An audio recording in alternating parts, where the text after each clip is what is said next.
하나님의 말씀은 에베소서 2장 11절부터 22절입니다. 에베소서 2장 11절에서 22절입니다. 신약성경 311페이지입니다. 그러므로 생각하라. 너희는 그때의 육체로는 이방인이요 손으로 육체에 행한 할례를 받은 무리라 칭하는 자들로부터 할례를 받지 않은 무리라 칭함을 받는 자들이라.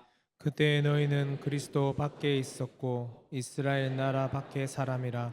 약속의 언약들에 대하여는 외인이요 세상에서 소망이 없고 하나님도 없는 자이더니 이제는 전에 멀리 있던 너희가 그리스도 예수 안에서 그리스도의 피로 가까워졌느니라.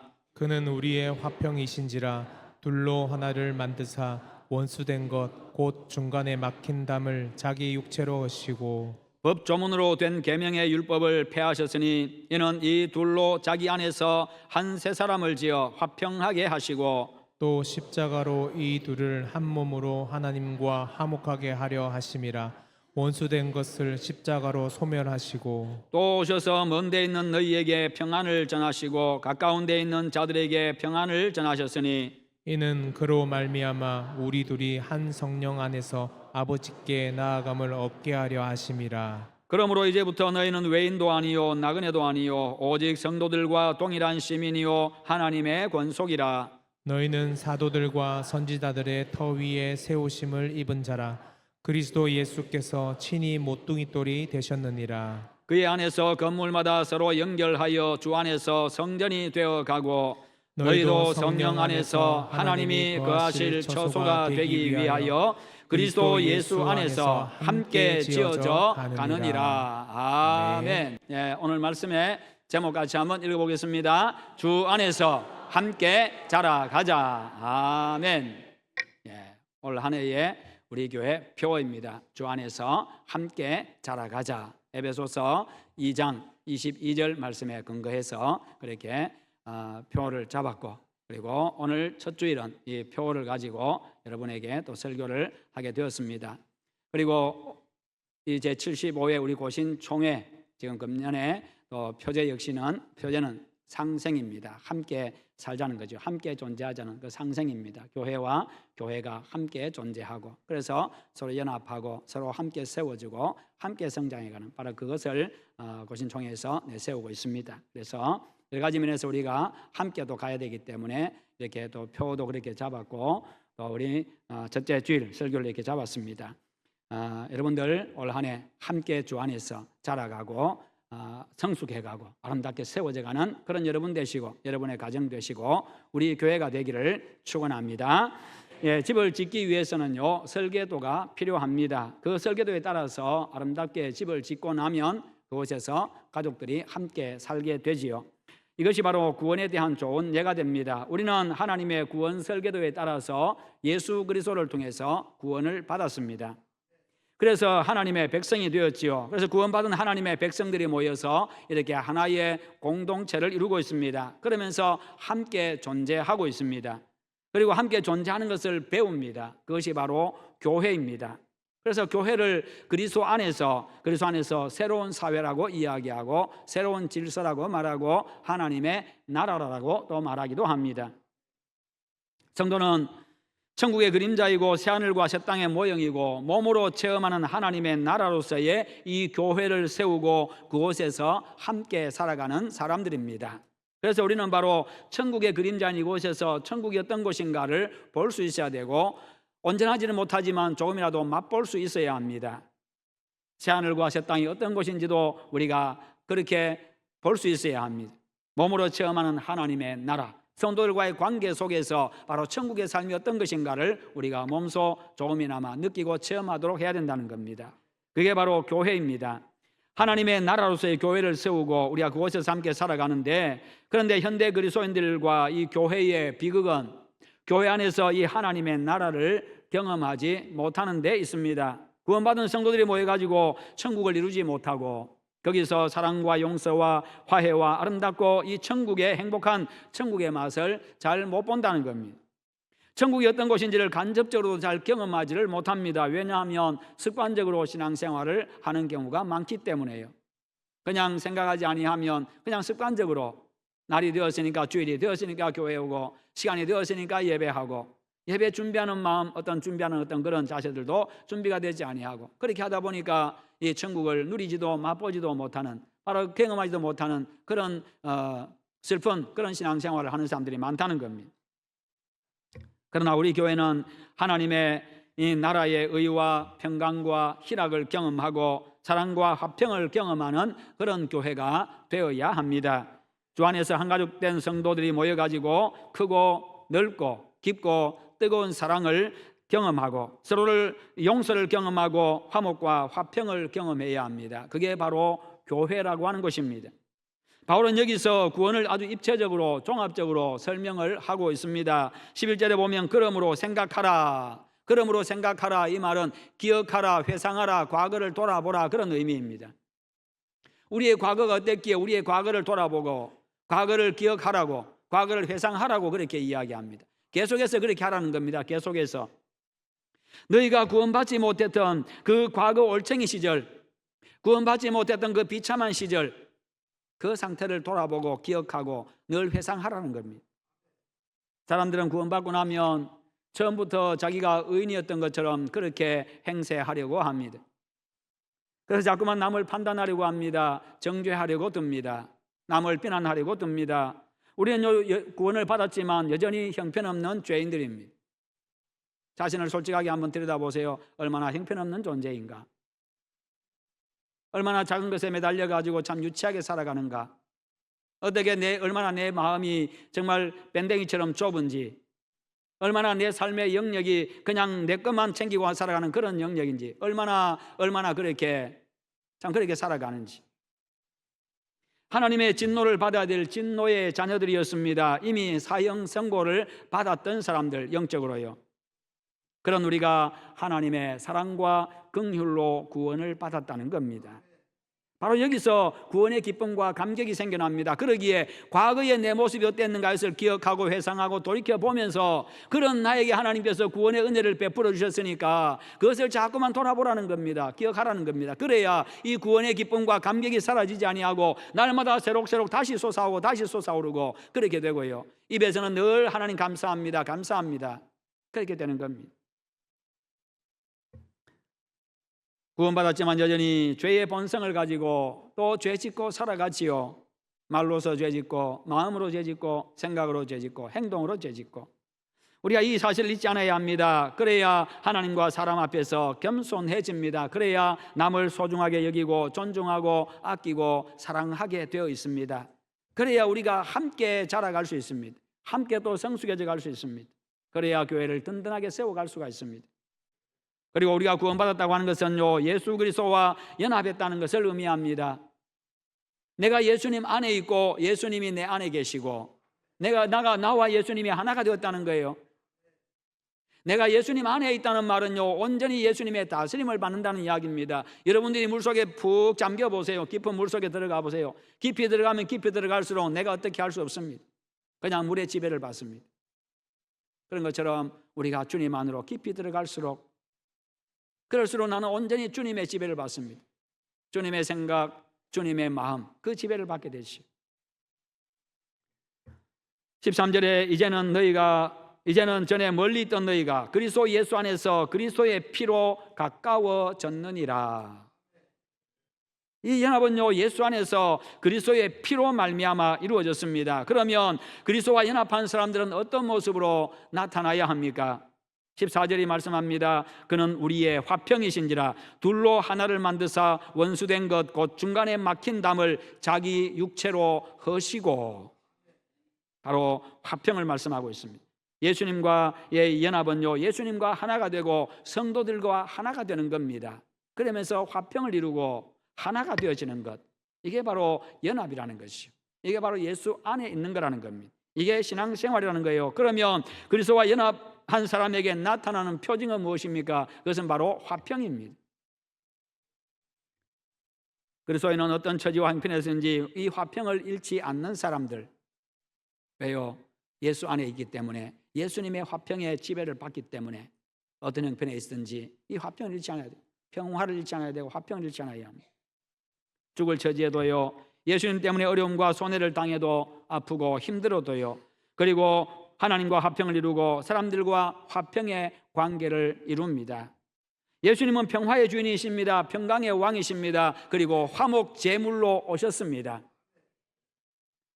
그래서 예수님이 가시는 곳마다 평화의 역사가 일어나고 화해의 역사가 일어나고 화평의 역사가 일어났습니다.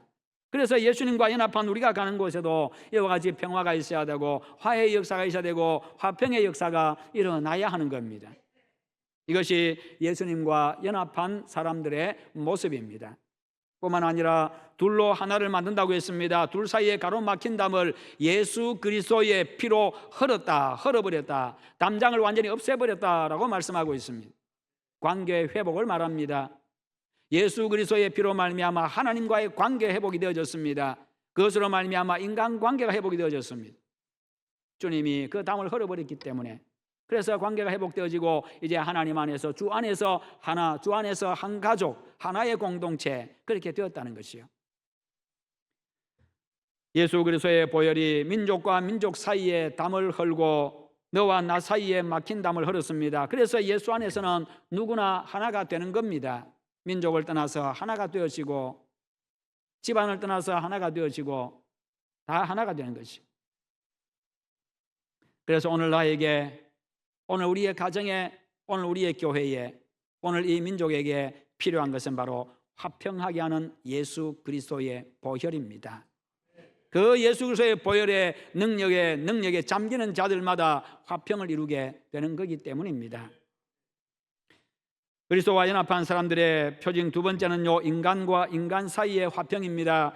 15절 말씀에 보면, 우리 15절 말씀을 같이 읽어보겠습니다. 법조문으로 된 계명의 율법을 폐하셨으니 이는 이 둘로 자기 안에서 한 세 사람을 지어 화평하게 하시고. 아멘. 유대인과 이방인의 관계는 이 율법이 하나의 장애물이 되었던 겁니다. 화평하게 되는데 하나 되는데 장애물이 되었던 거예요. 나는 할례 받았고 너는 할례 받지 못 받았으니까 하나 될 수가 없다는 거예요. 배척하는 겁니다. 너는 구원받지 못했다. 우리는 할례 받았으니 구원받았다.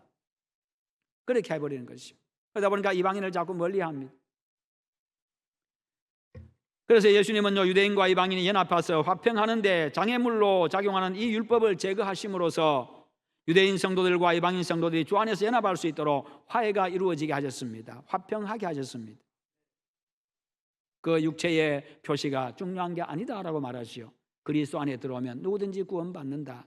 하나님의 아브라함의 자손이 된다. 그렇게 말씀하신 거예요.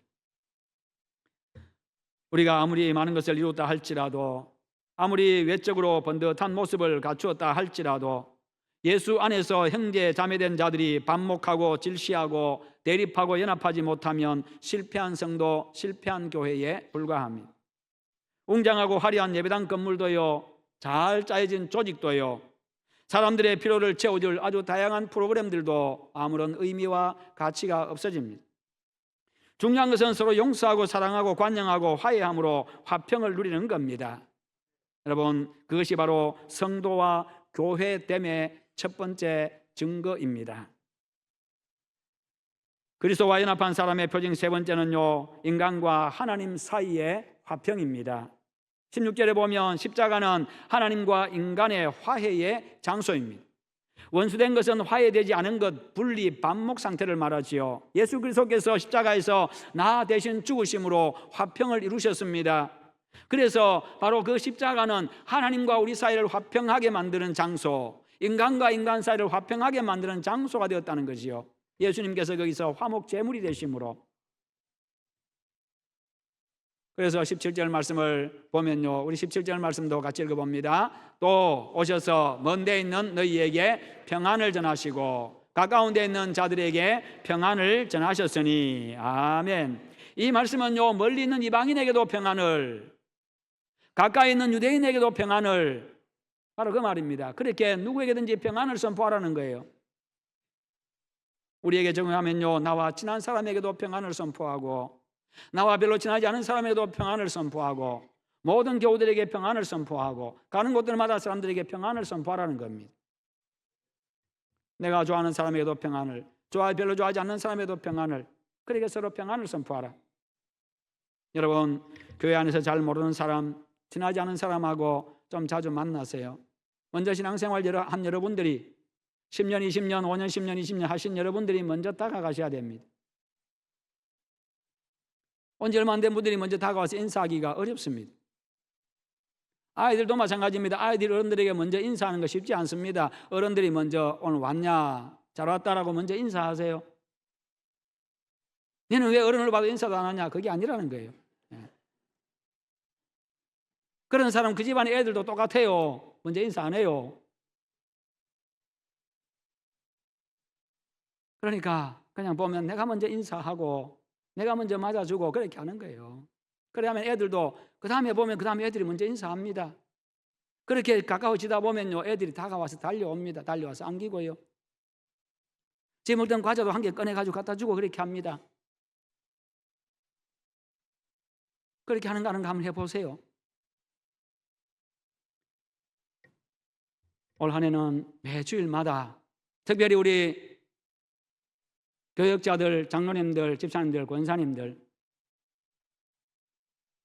또 서리 집사님들 일주일에 2사람씩 내가 이름 모르는 사람, 잘 모르는 사람, 내하고 별로 안 친한 사람한테 가서 나를 소개하고 내가 누굽니다라고 인사하고 그분의 성함도 물어보고 꼭 한 주에 두 분씩 그렇게 하십시오.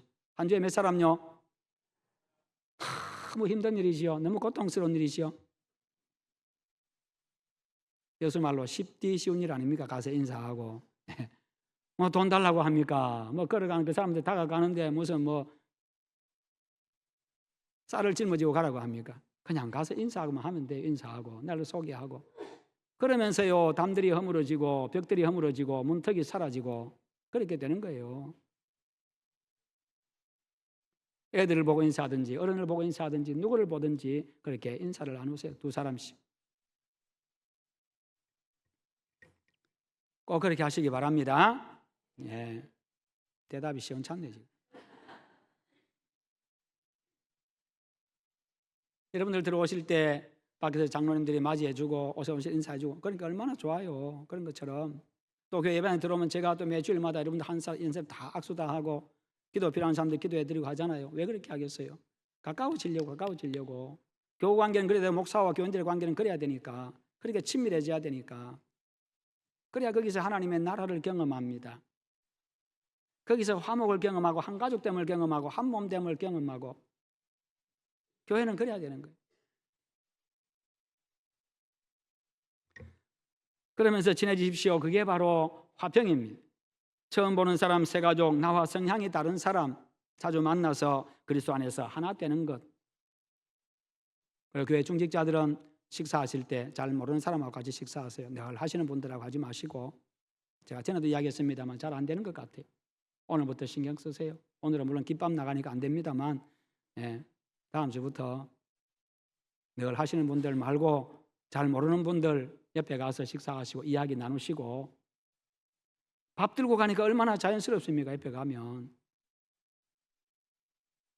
늘 모르는 사람 가까운 사람들랑 먹으니까 처음 오시는 분들이 옆에 못 다가가잖아요.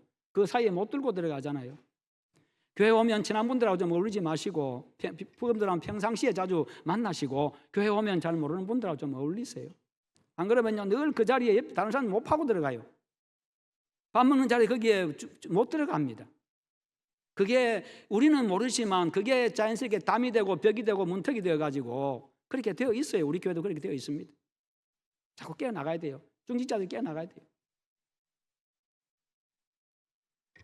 그래서 우리가 정말 교회 오면 정말 즐겁고 행복하고 그냥 그 새롭게 안 사람들 또 한번 보기를 원하고 주일 되면 또 다가와서 인사하고 얼마나 좋아요.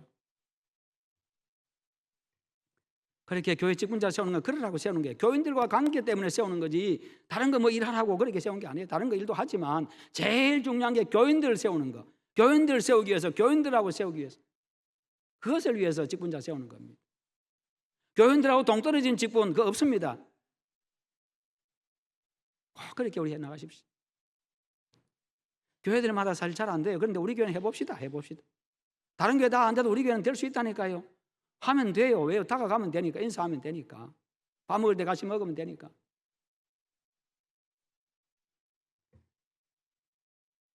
여러분, 가까이 있는 사람이나 멀리 있는 사람이나 다 그리스도의 이름으로 예수 안에서 하나 되는 것, 이 역사가 바로 십자가의 역사입니다.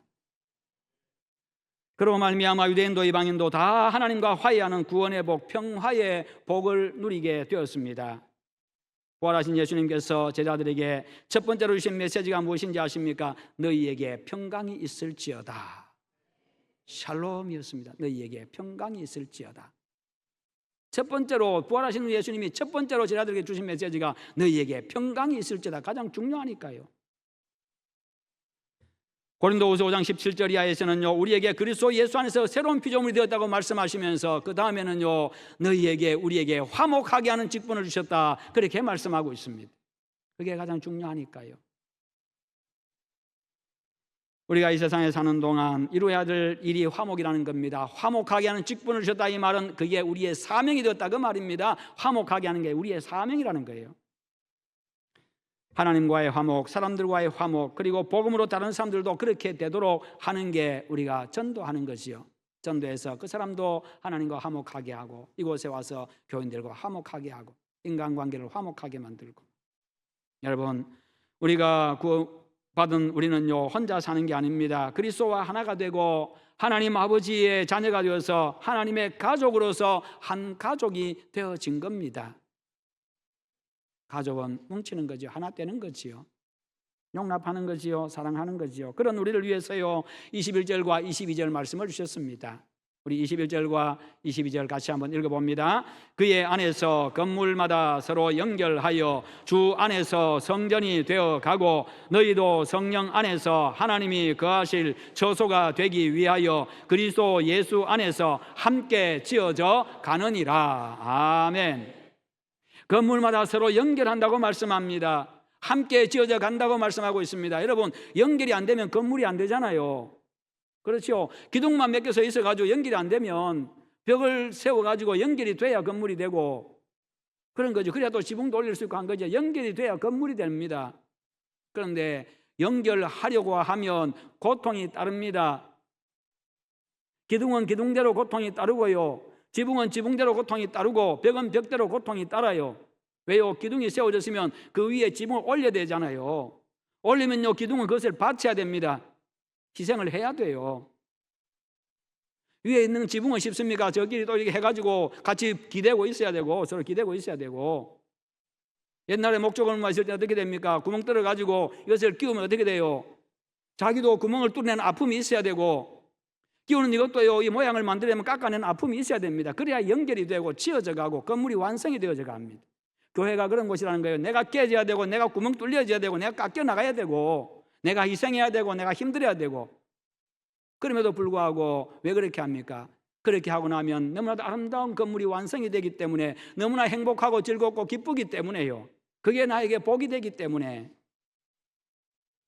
각자 기둥은 기둥대로 따로 놀고 벽은 벽대로 따로 놀고, 그래 무슨 집이 되겠어요? 그럼 지붕도 못 덮는 거지요. 건물이 안 되는 겁니다. 우리가 바로 그런 존재들이라는 거예요.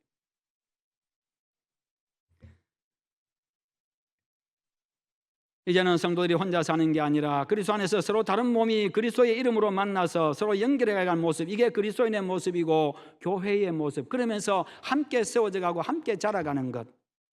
그래서 우리는 혼자 일하는 게 아니라 함께 일하도록 부름받은 사람들, 일도 함께 해야 되는 거예요. 어설퍼도 함께 일하세요. 도움 안 돼도 함께 일하세요. 옆에 있으면 오히려 정말 일이 더 지체되어도 효율이 안 올라도 함께 일하세요. 서로 도와주면서 함께 일하세요. 일은 좀 늦어도 괜찮아요. 일 좀 안 돼도 괜찮습니다. 함께 일하는 게 중요합니다. 뿐만 아니라 성전이 이미 된 것이 아니라 성전이 되어 간다라고 말씀하고 있습니다. 비컴이라고 말씀하고, 커밍이라고 말씀하고 있고, 그로잉이라고 말씀하고 있습니다. 되어 간다, 자라간다, 다가온다, 완성을 해서 나아간다, 그런 의미를 가지고 있어요. 성장입니다. 자라가는 겁니다. 이미 완성된 존재가 아니라 완성을 향해서 그렇게 나가는 건요, 이 말씀이 우리에게, 나에게 얼마나 위로가 되고 용기가 되고 힘이 되는지를 모릅니다. 얼마나 감사한지 모릅니다. 이 말씀 준비하면서도요, 이 말씀이 나에게 위로가 되고 지어져 간다, 완성되어져 간다가 얼마나 감사한지 모릅니다. 왜냐하면 부족하고 어리석고 허물투성이고 허점투성이 있은 지금의 내 모습이 내 마지막 모습이 아니기 때문입니다. 만약 시기와 질투와 미움과 욕심으로 가득 찬 이 추한 현재의 내 모습, 용서하지 못하고 베풀지 못하고 섬기지 못하고 사랑하지 못하는 지금의 내 모습이 완성된 마지막 모습이라고 생각한다면 주님 앞에 어떻게 부끄럽게 설 수 있겠습니까? 얼마나 죄송하겠습니까?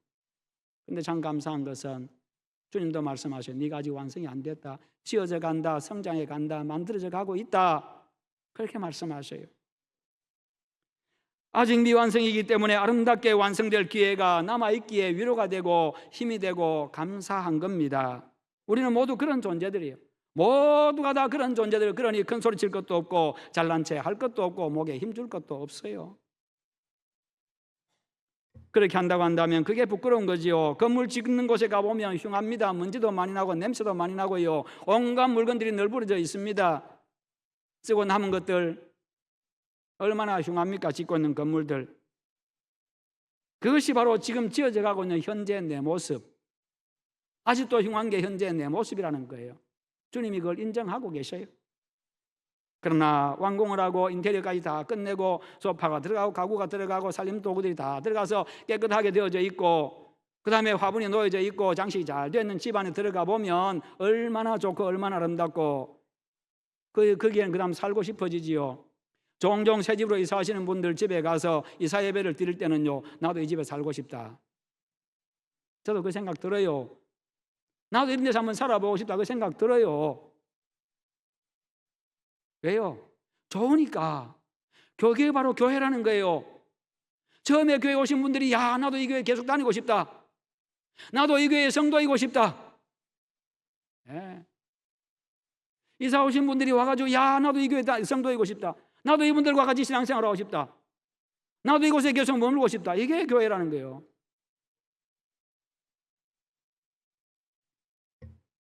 내 모습도 아직 그렇게 될 시간이 남아있고 기회가 남아있습니다.